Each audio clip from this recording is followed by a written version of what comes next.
Hi, Tina Ketchie Stearns here. And, they've always said Michael Jordan was such a fabulous basketball player because he always practiced the basics. So I want to go over the basics with hospice and palliative care with you today. So hospice and palliative care is a specialty, just like cardiology is for hearts and oncology is for cancer. And their specialty is pain and symptom management. That is what they do. So I want you to imagine a big circle. Many of you see me demonstrate this before, where everything in this big circle is palliative care, which means pain and symptom management. Let's say you're going to the dentist and they're going to numb your tooth and they give you pain medicine so you can't feel the pain. That's palliative care. Now, in the hospice and palliative care world, that isn't the true palliative care, because palliative care is really for advanced serious illness, not pulling your tooth. So in the hospice and palliative care world, palliative is pain and symptom management of a serious, potentially life-limiting illness, but you're not yet appropriate for hospice.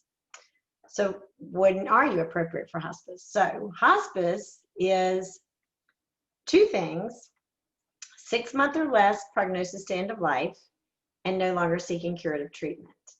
So let's say I have some life-limiting illness. I have a 6 month or less prognosis to end of life, but I'm going to seek curative treatment. That means I'm eligible for hospice, but I'm not appropriate for hospice because I'm choosing the curative path. When I decide I don't want the curative path any longer, I see that this thing isn't going to get fixed. And so now my focus is really making as many wonderful memories as I can with my loved ones. Okay, now I have a 6 month or less prognosis to end of life, and I'm not seeking curative treatment. So now I'm appropriate for hospice. So many people get those two things confused, and they think palliative is hospice, and that's not so.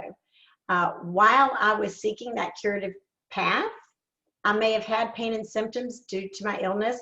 I could have had palliative care. They were going to help me manage my pain and symptoms while I'm on my curative path. So palliative isn't hospice. It's often something that happens before hospice, because again, palliative is not about your sore tooth that's about to be pulled. Palliative really is for serious advanced illnesses that have a potential life-limiting outcome. So please understand that. Your hospices in your area, and I use the plural hospices because 9 times out of 10, I don't care where you live in this country, there's probably more than one hospice that serves your area.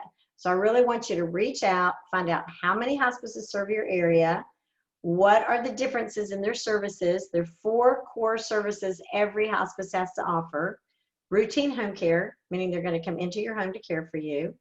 General inpatient, meaning think of it as a hospital, as an inpatient type setting. A general inpatient level of care for hospice is either through a hospice home, or if they don't have a hospice home, they're contracting with a hospital or a long-term care community, skilled nursing facility. Something is going on that it's a little more than what the family can manage at home, and they need 24/7 care by nurses and doctors. And then when that gets calmed down, just like in the hospital, they're going to discharge you back home. So routine home care, general inpatient, continuous care, which is when you've got some serious things going on, but this patient never wanted to leave their home. So instead of going to an inpatient facility, the nurse, the RN, comes into your home and stays 24/7. And oftentimes that's going on when the patient is actually actively dying. And so for that patient that never wanted to leave their home, it's like the last best gift we could give them, because they get to stay at home, but they have that 24/7 care. And then the 4th level of care is respite. So the patient may be doing great, but the caregiver is about to fall over from exhaustion, from caregiving. So that hospice patient can come into the hospice home or a contracted building or facility, if they don't have a hospice home, for 5 days.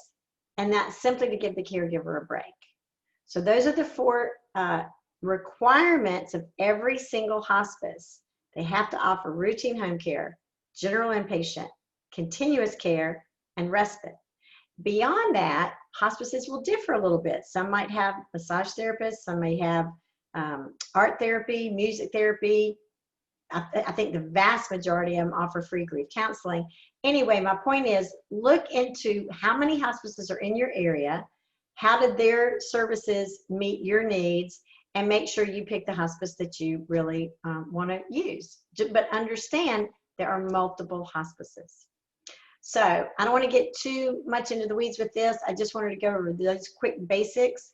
It can be confusing, and if you want to talk more about hospice and palliative care and the differences among the different hospices, a lot of us will always say when you've seen one hospice, you've seen one hospice. So reach out to me, please. I would love to help you. Tina at it'sabouthowyoullive.com. You can go to my website, it'sabouthowyoullive.com. Reach out to me however you like, and I'll be happy to help. I hope that was helpful, and I will see you next week. Thanks.